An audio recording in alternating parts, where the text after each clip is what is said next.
Bonjour, je m'appelle Jérôme Badi, je suis le directeur Brand Content de Values. Dans ce nouvel épisode de VCAS, le podcast média de Values, nous avons voulu vous parler des insights. Que sont ces trésors merveilleux tant réclamés par les marques, les agences et bientôt même le moindre Instagrammeur? Dans un monde de nombres, de données collectées en téraoctets, nous allons essayer de vous raconter comment on peut les faire parler, comment on y injecte de l'intelligence sans les dénaturer. Quels sont les bons outils pour bien les écouter? Et avec moi aujourd'hui, je salue Antoine Vaguet, le responsable du planning stratégique et des insights chez Values. Salut Antoine. Salut Jérôme. Mais également Michael Arros, le DG de Values, qui apportera son expertise et sa passion sur le bon usage des insights. Salut Michael. Salut Jérôme. Merci à tous les deux. Alors première question pour toi Antoine peut-être.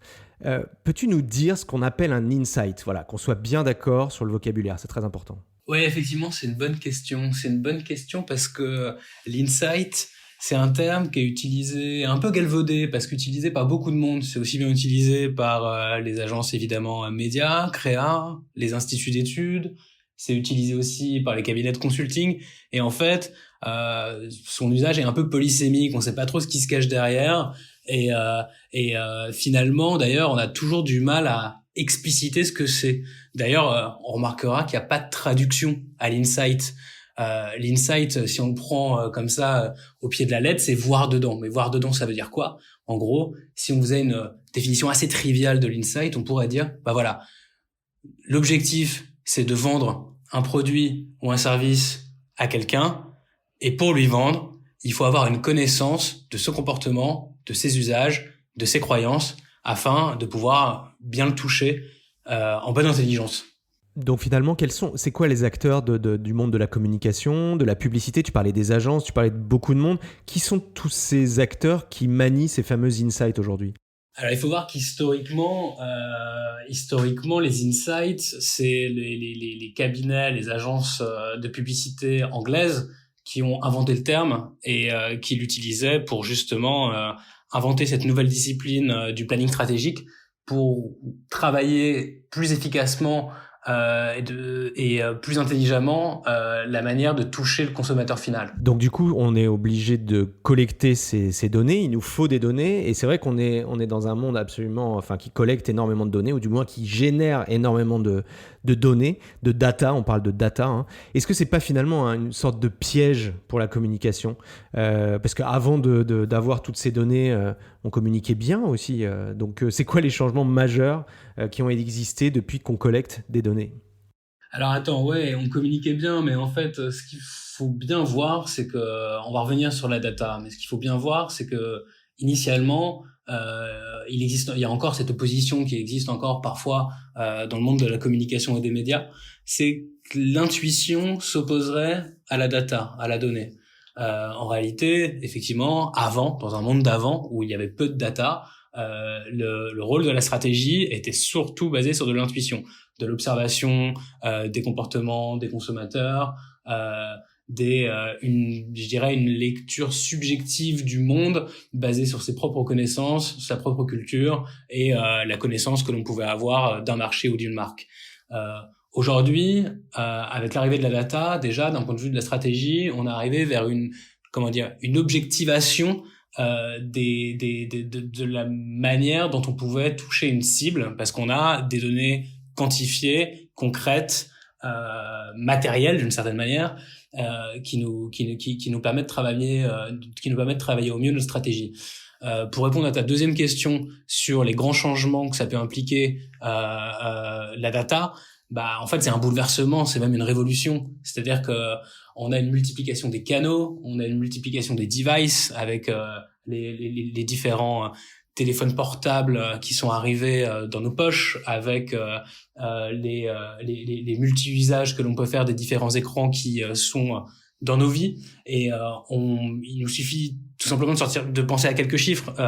On a 2,4 à peu près 2,4 milliards d'individus sur Facebook, on en a 2 milliards sur YouTube, on en a plus d'1 milliard sur Instagram, et à chaque fois évidemment il y a de la donnée qui est collectée, il y a de la donnée qui est récupérée sur chacun de ces utilisateurs, donc en fait ça fait une masse de données considérable à utiliser pour objectiver justement les stratégies. Et justement c'est ce que j'allais te demander, peut-être Michael tu peux nous dire un mot là-dessus.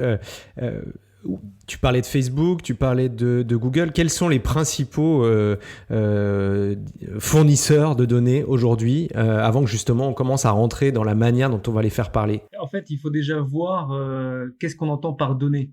Parce que la donnée, elle inspire. C'est un petit peu effectivement la source même du métier de planeur stratégique. Elle inspire, mais aussi elle peut effectivement derrière, lorsqu'on parle d'activation, évidemment mieux cibler les audiences qu'on souhaite toucher. Donc c'est évidemment des Google et des Facebook qui vont nous permettre justement de mieux connaître le consommateur visé et de ensuite l'adresser avec les données qui vont bien. Mais après, ce qu'il faut voir, c'est qu'il n'y a pas effectivement que ces GAFA qui sont capables justement de nous fournir cette donnée. C'est que la donnée, par exemple, dans notre périmètre d'exécution d'agence média, elle est partout. Et effectivement, il y a plusieurs types de données. Il y a effectivement des données qui sont plutôt froides. Je pense notamment aux études qui sont utilisées historiquement par le métier d'agence média. Il y a aussi évidemment des données qui sont, on va dire, tièdes, remises à jour régulièrement par des instituts spécialisés. Et puis, il y a bien évidemment les données chaudes, les données temps réel, qui nous sont évidemment transmises en partie par les GAFA, mais aussi par plein d'autres outils qui constituent vraiment notre quotidien d'utilisation. Et donc, encore une fois, finalement, l'agence média, elle utilise des outils qui sont biberonnés à la data. D'accord.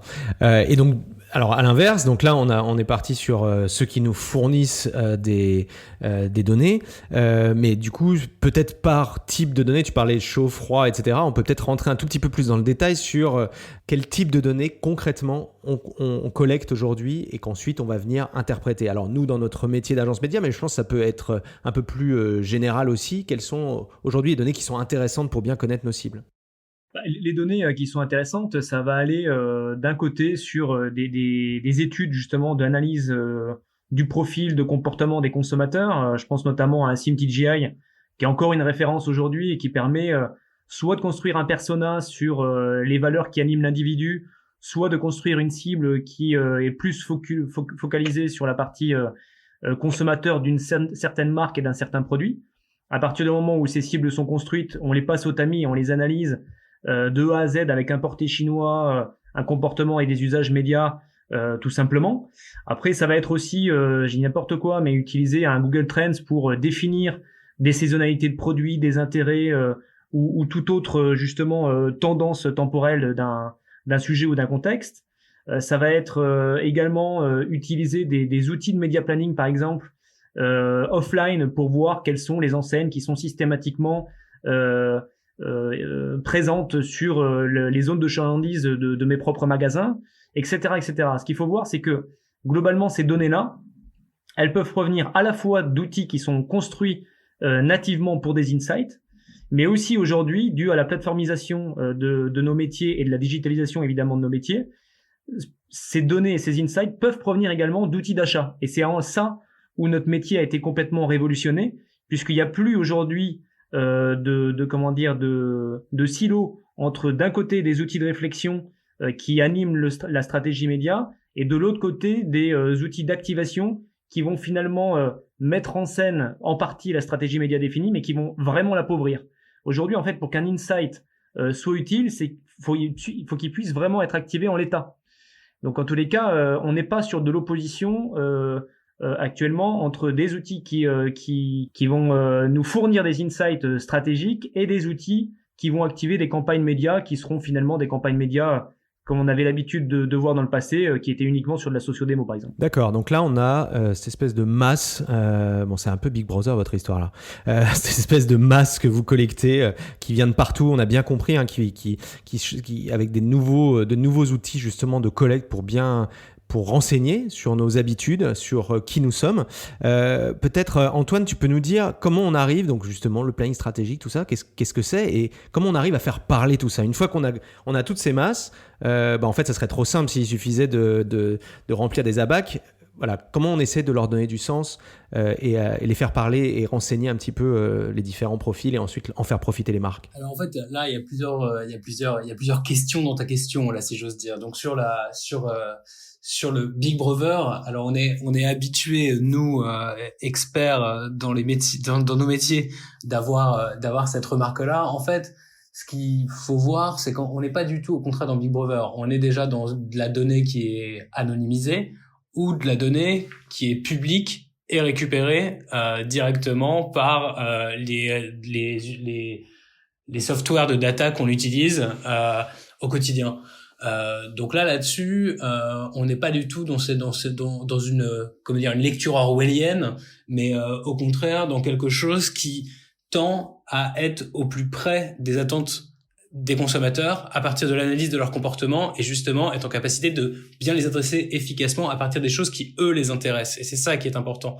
C'est plutôt un facteur de progrès plutôt qu'un facteur de surveillance ou de contrôle qui serait fait de la part des métiers de la stratégie. Oui, c'est apporter un plus, un service supplémentaire parce qu'on nous connaît mieux finalement. Et puis je pense pouvoir dire que ce qui nous intéresse, ce qui vous intéresse, c'est pas l'individu, c'est pas monsieur untel, c'est bien la masse des comportements et le fait que un certain nombre de comportements vont se ressembler et qu'on va pouvoir adresser. C'est exactement ça. Moi j'ai un exemple en tête qui parlera à tout le monde et qui est un exemple rigolo, en tout cas pour tous ceux qui regardaient la télévision dans les années 90. On avait cette publicité de petits bateaux qui reprenait la chanson de Jacques Dutronc, fais pas ci, fais pas ça, avec les enfants, je sais pas si vous vous souvenez, qui sautaient dans la boue, qui se lançaient de la peinture, etc., etc. Et ce qui était intéressant, cette publicité avait cartonné, avait aussi installé Petit Bateau dans l'imaginaire collectif des Français, de façon assez durable d'ailleurs, sur une marque qui est du côté de la petite enfance. Et en fait, tout ça par exemple partait d'un insight. Ça partait d'un insight qui est très simple, c'est que en fait, les mères ne perçoivent pas la saleté chez l'enfant comme quelque chose de négatif, mais aussi comme une expérience d'apprentissage. Ça, c'est un insight. C'est tout simple. C'est de se dire, non, la saleté, c'est pas juste mal, c'est aussi une expérience d'apprentissage. Eh bien, on va construire la stratégie de la marque, donc c'est-à-dire à la fois son message et puis après la stratégie média, à partir d'un insight qu'on a récupéré, qui est une croyance commune. Et donc, ça rejoint aussi avec ce que tu me demandais tout à l'heure. Effectivement, on s'intéresse pas à l'individu en tant que tel parce qu'on n'est pas dans une hyper segmentation d'un individu qui serait tracé. C'est plutôt évidemment travailler sur les ressorts collectifs, les ressorts communs, les croyances communes qui permettent d'avoir aussi des messages qui parlent à un segment d'audience épais, conséquent. Donc les marques ont effectivement besoin de connaître les gens auxquels ils s'adressent. Ils le savent pas d'ailleurs. On peut. C'est peut-être presque étonnant. C'est une petite question comme ça qui me vient, mais c'est presque étonnant qu'ils sachent pas exactement à qui ils s'adressent au moment où quand on crée une marque, on a un objectif, on sait à peu près à qui on veut parler. Donc on a besoin de gens pour nous dire à qui on parle. Comment ça se passe ? Dans quel sens ça se passe ? Peut-être tu peux nous dire un mot, Mickaël, là-dessus. En fait, c'est le vrai problème, notamment des grandes marques, des grands fabricants, notamment alimentaires, FMCG, qui ont besoin justement d'un intermédiaire de choix, en l'occurrence le distributeur, et qui malheureusement génère une rétention d'informations puisque lui seul a par exemple la relation directe avec le consommateur final.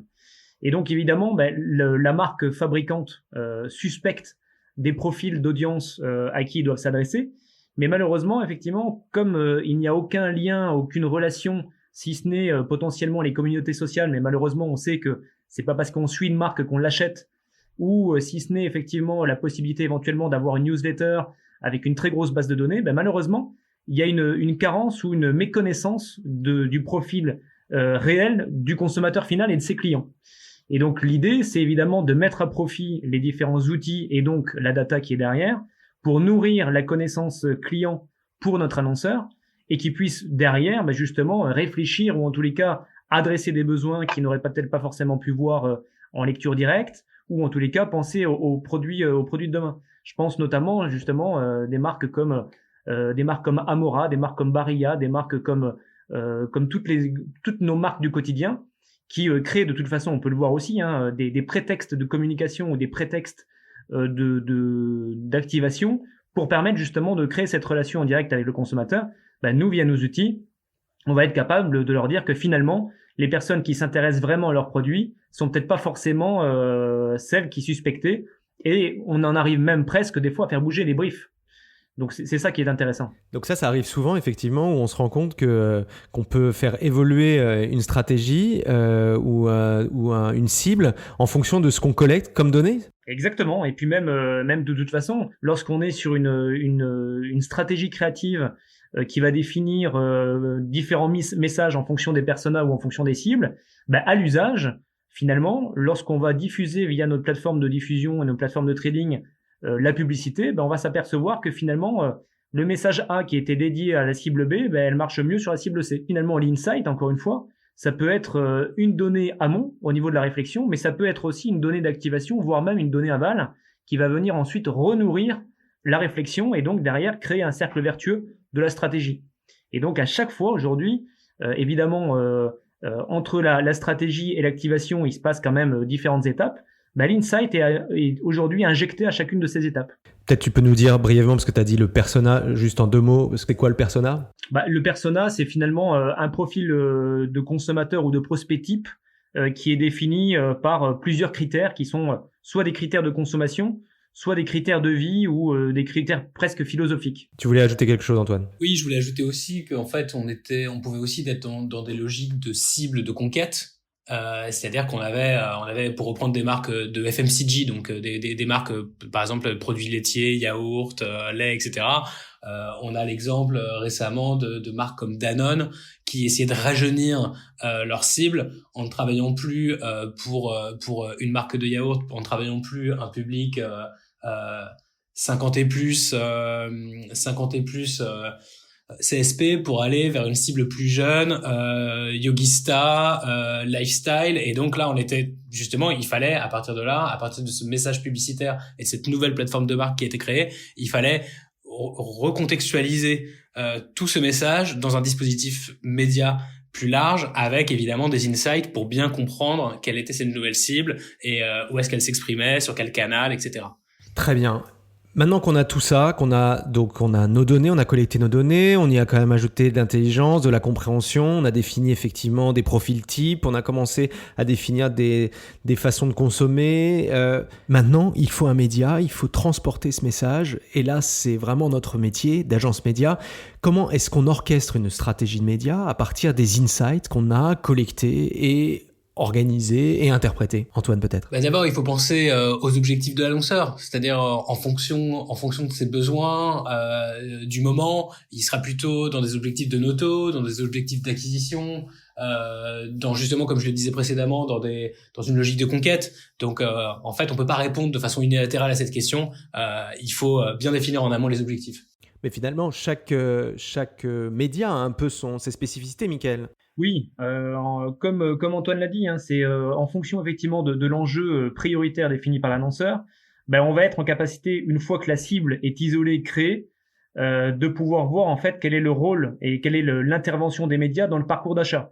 Si on est évidemment sur un objectif de notoriété, de connaissance produit, on va effectivement plus s'orienter vers les médias qui permettent une très forte visibilité et qui permettent de générer de la curiosité vis-à-vis du produit communiqué. Et puis si on est un petit peu plus sur de l'acquisition, on va s'intéresser à l'aval du parcours, sur vraiment des médias qui sont en capacité de susciter un intérêt assez fort et un désir d'achat assez immédiat. Donc ça, c'est intéressant. Après, bien évidemment aussi, il y a la possibilité de basculer finalement le profil de cible qu'on a construit et qu'on a isolé directement dans nos outils d'achat. Et ça, c'est intéressant. Et ça, c'est effectivement la disruption, entre guillemets, du digital depuis, on va dire, 5-6 ans, où il n'y a plus de rupture entre les outils d'analyse de cible et les outils d'activation. Mais bien évidemment, aujourd'hui, les médias offline commencent tous à s'y mettre. L'objectif, encore une fois, c'est de dépasser les briefs de communication d'il y a 20 ans ou 30 ans, qui étaient tous focusés sur une cible socio-démo. Là, aujourd'hui, on dépasse le socio-démo. On dépasse le socio-démo par du comportement, par les valeurs qui animent l'individu, par la génération à laquelle il appartient, etc., pour justement être beaucoup plus précis et encore une fois, faire en sorte que la publicité exposée à l'individu puisse lui parler et puisse générer en lui un désir ou en tous les cas une réaction positive. Antoine ? En plus, une des forces, pour compléter ce que disait Mickaël, une des forces que l'on a aujourd'hui avec la data et les différents process qu'on a en place, c'est de travailler la question du contexte. C'est-à-dire, on n'est plus à l'heure des médias de masse. C'est pas du tout une critique de la télévision. La télévision sert aussi beaucoup. Je regardais Top Chef hier. Je voyais qu'une étude montrait que plus de 42% des gens qui regardent Top Chef disent qu'ils mangent plus sainement depuis qu'ils regardent Top Chef. Donc il y a des répercussions, il y a de l'intérêt, il y a de la croyance, il se passe plein de choses quand on regarde ce type d'émission. Mais là, on peut travailler justement de façon extrêmement granulaire avec notamment la géolocalisation, donc adresser des messages en fonction du territoire d'une personne basée à tel endroit, et on travaillera autrement une personne qui est dans une autre ville, un autre endroit de la France ou du monde. Bon, peut-être pour finir, et parce qu'on peut imaginer que la data va continuer de s'accumuler, on va continuer de la collecter. On dit même que le téléphone, les enceintes connectées collectent de la data sans qu'on s'en rende compte, etc. Bon, bref, vous pourrez peut-être me dire un mot là-dessus. Est-ce que c'est une fake news ou bien est-ce que c'est réel ? En tous les cas, on va continuer de collecter de la data, et plus on va collecter de la data, plus on va être susceptible presque de dire tout ou l'inverse de tout en réalité. On va avoir besoin de plus en plus d'interprètes et d'expertise, non, Michael ? Oui, en fait, l'insight pour l'insight, ça sert pas à grand-chose. Encore une fois, c'est bien d'avoir de sourcer les bonnes datas, d'activer les outils qui permettent d'interroger cette data, mais encore une fois, la méthodo, l'intelligence entre guillemets et l'approche que les experts manipulateurs de cette data vont mettre en place reste encore le point névralgique. Donc, il va falloir justement continuer à interpréter de manière objective et de manière un peu humaine aussi, parce que la prédiction de la consommation, c'est évidemment l'envie de tout marketeur, mais il y a encore derrière une vraie interprétation qui va justement permettre de valoriser le conseil de l'expert, le conseil de l'agence auprès de l'annonceur. Bon, on voit que t'as pas répondu sur l'enceinte connectée, mais c'est pas grave. Antoine, comment on évite les contresens ? Comment on donne de la valeur à tout ça ? Je pense que c'est aussi la question fondamentale qui se pose avec ces milliards de données qui sont collectées. C'est-à-dire qu'à un moment, on peut tout faire dire à cette data parce que par définition, elle est brute. D'une certaine manière, la data, elle est bête. Elle ne dit rien. Elle ne dit que ce qu'on veut bien lui faire dire. C'est d'ailleurs pour ça qu'elle doit être croisée, qu'elle doit être travaillée, qu'elle doit être analysée, et que l'intelligence humaine est fondamentale ici. C'est parce qu'au fond, je peux donner 2 chiffres qui dans un certain contexte sont tous les 2 vrais et qui en même temps s'annulent lorsque je les mets ensemble dans un argumentaire. Donc il y a toujours un parti pris et une réflexion stratégique humaine qui est fondamentale pour donner une direction à cette donnée. Peut-être pour illustrer ce que tu viens de dire, on pourrait parler des audiences télé. Si on regarde, ou des vues d'un post sur Internet, c'est 1 million de vues ou 1 million de personnes qui regardent la télé. En fait, ça veut rien dire en soi. Ça veut dire, si on commence en revanche à savoir qui étaient ces personnes, est-ce que c'était les bonnes devant telle émission, tu parlais de Top Chef tout à l'heure, versus le journal télé qui ont regardé telle autre pub, etc. En fait, ça ne veut plus dire la même chose, ou bien même 40 000 personnes qui ont vu un post dans un bon contexte. Moi, je travaille sur du brain content, donc le contexte, il est très important, qui est dans un bon contexte versus un mauvais contexte. D'ailleurs, on fera un podcast sur les fake news, sur les sites de fake news. Sur un mauvais contexte, on ne va pas du tout interpréter la même chose, on ne va pas retenir le même message. C'est peut-être ça, en fait, la clé. Bien sûr. En fait, par exemple, prenons un exemple imaginaire. Je suis une marque de CrossFit et je me lance sur le marché du CrossFit. Je lance une première vidéo en brand content avec un peu de paid media. Et je fais 100 000 vues sur YouTube. 100 000 vues, est-ce que c'est bien ? Est-ce que c'est pas bien ? La donnée, elle est relative. C'est bien si je la compare, par exemple, ou je la croise avec le nombre d'adhérents CrossFit dans les clubs français. Là, je vais pouvoir voir si je touche ma cible ou si je la touche pas. En fait, au fond, tout doit être croisé, contextualisé pour qu'il y ait du sens. Sinon, en tant que tel, la data ne dit rien. Michael, un mot de conclusion. On a de la chance aujourd'hui d'avoir des datas qui permettent de prendre le pouls en temps réel de la réalité, c'est-à-dire justement une hausse ou un uplift d'intérêt, ou en tous les cas une hausse ou un uplift en termes de mention de marque. Et en fait, globalement, encore une fois, au sein des agences, on est capable justement de vérifier aussi l'impact réel, au-delà même des compteurs de vues, au-delà même des compteurs de visites, etc., de la publicité, et est-ce que cette publicité a fait bouger quelque chose, est-ce qu'elle a fait bouger une ligne dans le comportement des consommateurs sur un volume, sur la masse. C'est-à-dire que si à un moment donné, j'ai une campagne de communication et qu'elle a un impact positif sur un index d'intérêt sur Google Trends, ça veut dire qu'elle a fonctionné. Si elle a effectivement un impact positif sur des mentions de marque ou qu'en tous les cas, la polarité des mentions de marque est plutôt positive, ça veut dire que ça en soi fonctionné. Donc encore une fois, voilà, la data, elle est partout, mais en tous les cas, les insights et la data, pour qu'ils puissent être justifiés et légitimes, il faut qu'ils puissent trouver une utilité. C'est très clair. Merci beaucoup, Michael. Merci, Jérôme. On peut conclure en disant qu'effectivement, comme tu viens de le dire, Michael, on a énormément de données aujourd'hui qui sont collectées par de nombreuses sources, mais que l'important est d'essayer de les faire parler, de leur donner, de leur mettre de l'intelligence, et puis peut-être aussi se faire aussi un peu confiance pour mieux les comprendre, essayer de ne pas attendre d'être sécurisé par une data qui dit ce qu'on voulait que ça dise, mais aussi pouvoir être prospectif et lancer des choses et les vérifier ensuite. Voilà. Merci à toi également, Antoine. À très bientôt. Merci, Jérôme. N'hésitez pas à nous recommander, à nous mettre des étoiles, des commentaires. On se retrouve très vite. Salut.